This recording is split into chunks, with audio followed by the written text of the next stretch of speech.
ഓഫാക്കണോ? എങ്ങോട്ടാ ഇത്ര ധൃതിയില്? പഴയ കള്ളന്മാര് തന്നെയാണല്ലോ. എന്താടാ പരമേശ്വരം, നീ ജയിലിൽ നിന്ന് ഇറങ്ങിയ? അവിടെ എങ്ങനെ സ്ഥിരം കിടക്കാൻ പറ്റുമോ സാറേ? പണ്ടൊക്കെ ഈ പരമശിവത്തിന്റെ ലോറികൾ ചീറിപ്പാഞ്ഞു വരുമ്പോ ഈ ചെക്ക് പോസ്റ്റ് പടപടാന്ന് തുറക്കാറുണ്ട്. അതൊക്കെ പണ്ടല്ലേടാ. കുറച്ച് സാധനം വണ്ടിയിലുണ്ട്, ഒന്ന് പൊക്കി തന്ന് കാശം വീട്ടിലെത്തിച്ചേക്കാന്ന്.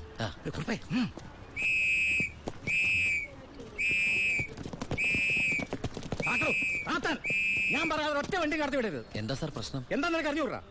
വെറുതെ എന്റെ സമയം മെനക്കെടുത്തല്ലോ സാറേ, എനിക്ക് വീട്ടിൽ ധൃതിയുണ്ട്. എടുത്ത് വണ്ടി ഇടുവനെ. എന്തിന്? പബ്ലിക്കായിട്ട് സ്പിരിറ്റ് കൊണ്ടുവന്നിട്ട് നിന്ന് കുറയ്ക്കുന്നോടാ. കേറി പരിശോധിക്കണോ?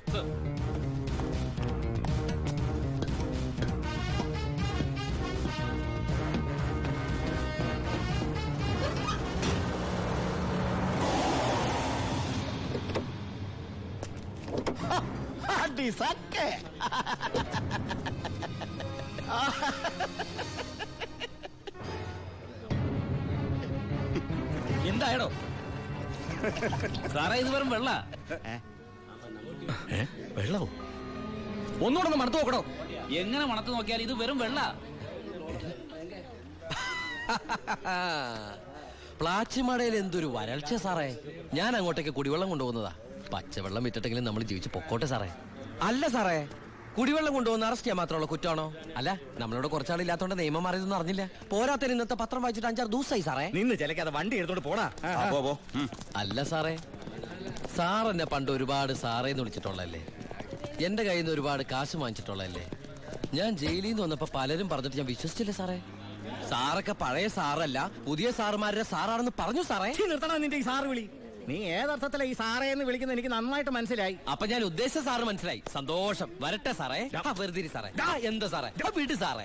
സാറേ ഹായ്. അടി സാക്കേ വർക്കിച്ചായോ? എന്നാടോ ഒരു സ്നേഹമില്ലാണ്ട്? വർക്കിച്ചായോ, ഇതെന്റെ ഒരു ടെസ്റ്റ് ഡോസ് ആയിരുന്നു. ഇപ്പൊ എനിക്കൊരു കാര്യം മനസ്സിലായി. വാളയാർ ചെക്ക് പോസ്റ്റ് വഴി ഇനി പരമശിവത്തിന് സ്പിരിറ്റ് നടത്താൻ പറ്റില്ല എന്ന് വെച്ച് നമുക്ക് നമ്മുടെ തൊഴിൽ നിർത്താൻ പറ്റണോ? വർക്കിച്ചായോ, ദേ എന്റെ ലോഡുകൾ 24 മണിക്കൂറിനുള്ളിൽ ഈ വാളയാർ ചെക്ക് പോസ്റ്റ് വഴി ഞാൻ കടത്തിയിരിക്കും. താൻ ആണാണെങ്കിൽ തടയടോ. ചേട്ടായി, ഇന്ന് അവന്റെ ലോഡുകൾ കേരളത്തിലെത്തിയാൽ പിന്നെ നമ്മൾ ഗോപി വരച്ചാ മതി. ഞാൻ ജീവിച്ചിരിപ്പുണ്ടെങ്കിൽ അവന്റെ ഒരു പുണ്ണാക്കം കടന്നു പോകില്ല. നീ ആ ചെക്ക് പോസ്റ്റിലേക്ക് വിളിക്കടാ. Hello, Walayar check post. ഇത് ഞാനാടവേ. എന്താ വർക്കിച്ചേ? അവനുണ്ടല്ലോ ആ പരമശിവം, വീണ്ടും ഒരു അംഗത്തിനുള്ള പുറപ്പാടില്ല. നീ ഒരു പേനയും പേപ്പറും കൊടുത്തേ. എന്നിട്ട് എന്റെ വണ്ടികളുടെ നമ്പറൊക്കെ ഒന്ന് കുറിച്ചെടുത്തോ. ഈ നമ്പർ ഒഴികെ മറ്റേത് വണ്ടി വന്നാലും പിടിച്ചോണം. ഇതെന്റെ ഒരു വാശിയുടെ പ്രശ്നമാണ്. ആദ്യം ഞാൻ ഏറ്റു വർക്കിച്ചേ. പറഞ്ഞു വിടറാ നമ്മുടെ വണ്ടിയുടെ നമ്പറൊക്കെ. നോട്ട് ചെയ്തോ. TN4 2255. TN4 2255. 2255 അല്ലേ? ഓക്കെ. KL9 3663. ഇതുപോലെ നമ്മുടെ 3 വണ്ടികളുടെയും ഫ്രണ്ടിലും ബാക്കിലും സൈഡിലും ഒക്കെ നമ്പറുകൾ ചേഞ്ച് ചെയ്യണം. അതിനുശേഷം ആദ്യം ചെക്ക് പോസ്റ്റ് കിടക്കേണ്ടത് നമ്മുടെ ഈ 3 ലോറികളായിരിക്കണം.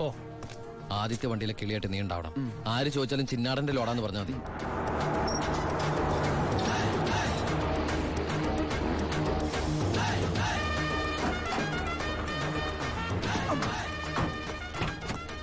നമസ്കാരം. ചിന്നാടൻ മുതലാളിയുടെ ലോറികളാ, 3 ലോഡുണ്ട്. എന്താണ് വണ്ടിയില്? പെട്രോളാ? അല്ല, ഡീസലാ.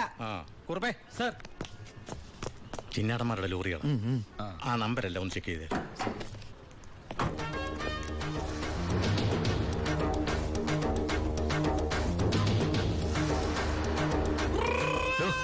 എന്താ സാറേ? എന്താടോ കോഡ്? കാലാപ്പാനി, ചിന്നാടന്റെ കാലാപ്പാനി. എല്ലാം ഓക്കെയാണ് സർ. ശരി ശരി. എന്റെ കന്നിലോടാണ് സാർ, അനുഗ്രഹിക്കണം. ഒന്ന് വണ്ടി പോട്ടെ, എടുത്തോ. വിട്ടോ.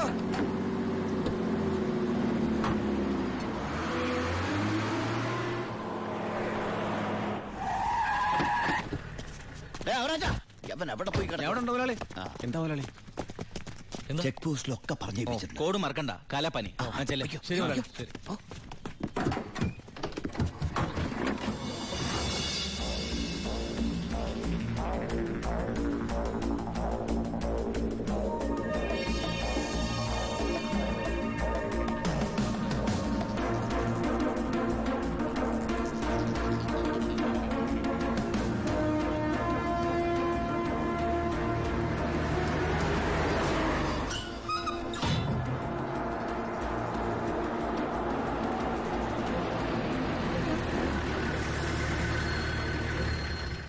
നമസ്കാരം സാറേ. നീ എന്നെ സാറെന്ന് വിളിക്കരുത്. സോറി സാറേ. ദാ, അയ്യാ ഒന്ന് പൊക്കി തരണേ. പൊക്കി തരാവടാ.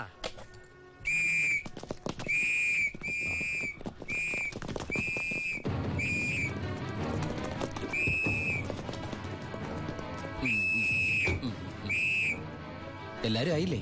ഈ 3 ലോഡും പ്ലാച്ചുമടക്കുള്ള കുടിവെള്ളമായിരിക്കും ഇയാടാ. അല്ല, സ്പിരിറ്റാ. സ്പിരിറ്റോ? ആ, കേറി പരിശോധിക്കണോ?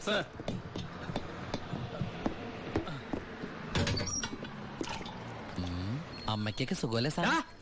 ഇവിടെ ഉള്ളവരൊക്കെ ഉണ്ണാക്കന്മാരെന്നാണോ നിന്റെ വിചാരം? എനിക്ക് മാത്രമല്ല സാറേ, ഇവിടെ നിൽക്കുന്ന കംപ്ലീറ്റ് ആൾക്കാരുടെ വിചാരം അതാണ്. ആ, സ്പിരിറ്റാ സാർ, ഇതിലും സ്പിരിറ്റാ സാർ.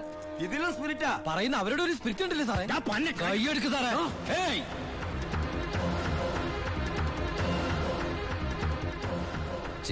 ചിന്നാടന്റെ ലോറിയിൽ സ്പിരിറ്റ് കടത്തുന്നതിന് എന്റെ മെക്കട്ടങ്ങനെ കേറിയണ്ടല്ലോ.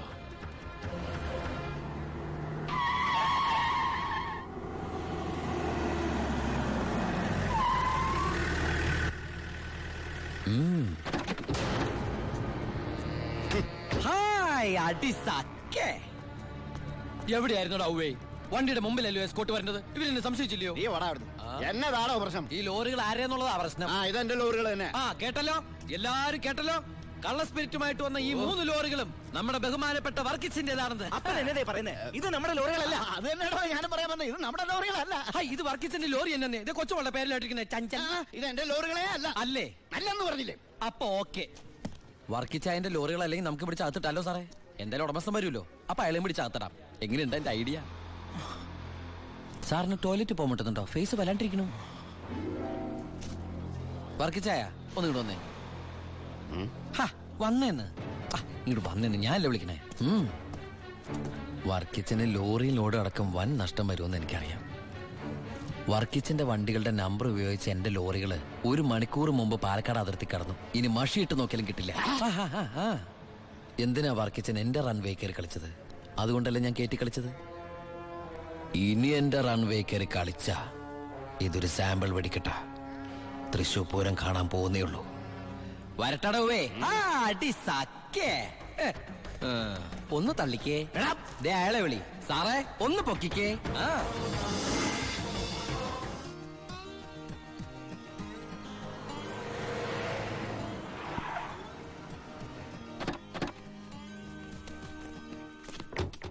என்ன சத்தியமூர்த்தி இந்த மாதிரி பேசுறேன்? அந்த சின்னாடன் ராஸ்கல்ஸ் கொடுക്കുന്നതിലും ஜாஸ்தி நான் கொடுக்குறேன். ഓ ശരി ശരി, നേരി പാക്കറേൻ. എന്താ ഭായി സത്യമൂർത്തിയുടെ പ്രശ്നം? പ്രശ്നം ആ ചിന്നാടന്മാര് തന്നെ. നമുക്ക് ലോഡ് തരായിരിക്കും അവന്മാർ പല രീതിയിൽ ശ്രമിക്കുക. എങ്കിൽ പിന്നെ ആ റാവുന്റെ അടുത്ത് സാധനം എടുത്തൂടെ? അപ്പാ, ഞാനും അത് എത്ര തവണ അപ്പനോട് പറഞ്ഞതാ. അത് വേണ്ട, ആ സ്പിരിറ്റ് ഉപയോഗിക്കാൻ കൊള്ളില്ല. അത് സെക്കൻഡ് ക്വാളിറ്റിയാ. അതെ, ഈ ബിസിനസ് നമുക്ക് മോക്ഷം കിട്ടാനേ നടത്തണമെന്നല്ലോ. അങ്ങനെ പറയരുത് ജോണി.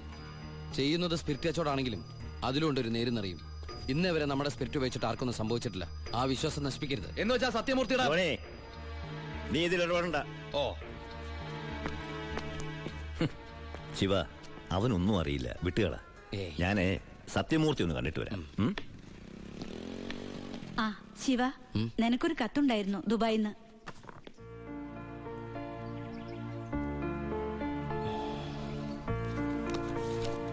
എന്താടാ? വീട്ടിന്ന് ഗോപിയുടെ അച്ഛൻ മരിച്ചു. എപ്പോ? മരിച്ചിട്ട് കുറച്ചു ദിവസമായി. നമുക്കൊന്ന് പോണ്ടേ? എവിടേക്ക്? നമ്മളിപ്പോ ദുബായിലല്ലേ. ഓ, അപ്പൊ ഗോപിക പാവം വീടൊഴിഞ്ഞു പോവാത്രേ.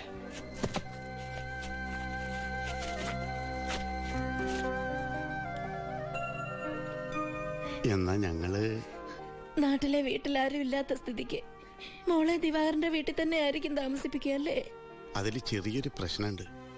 കല്യാണം തുടങ്ങി ഇവളുടെ ബാധ്യത മൊത്തം എൻ്റെ തലയിലാകുമോന്ന് വൈഫിനൊരു പേടി. 1-2 വട്ടം സൂചിപ്പിക്കുകയും ചെയ്ത്. അതുകൊണ്ട് ഇലയ്ക്കും മുള്ളിനും കേടില്ലാതെ ഞാനൊന്ന് തീരുമാനിച്ചു. തൽക്കാലം ഗോപി ഒരു ഹോസ്റ്റലിലാക്കുക. അവിടെ അടുത്തൊരു തുണിക്കടയിൽ ജോലിയും ശരിയാക്കിയിട്ടുണ്ട്. ഇനിയിപ്പോ ആരെ ആശ്രയിക്കാതെ ഇവൾക്ക് ജീവിക്കാൻ കഴിയുമല്ലോ. വൈകി അവിടെ എത്താൻ രാത്രിയാവും.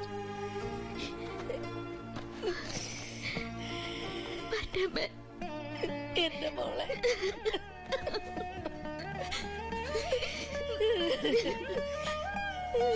നിന്നെ ഹോസ്റ്റലിൽ നിർത്താനും തുണിക്കട പണിയെടുക്കാനും ഒന്നും ഞാൻ സമ്മതിക്കില്ല. എന്റെ ഉണ്ണിക്ക് വേണ്ടി ആലോചിച്ചുറപ്പിച്ച പെണ്ണാ ഇവള്.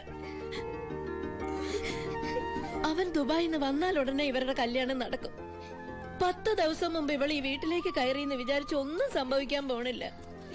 ഗോപികയെ ഞാൻ എന്റെ അമ്പിളിയെ പോലെ നോക്കിക്കൊള്ളാം. അവളെ എനിക്ക് തന്നൂടെ? ഈ നല്ല മനസ്സിനെ നിങ്ങളൊക്കെ ദൈവം അനുഗ്രഹിക്കട്ടെ.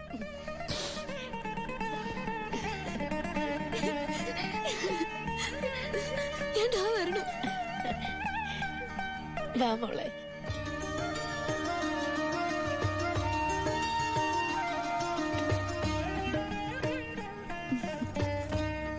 വലതുകാല് വെച്ച് കയറിക്കോ മോളെ.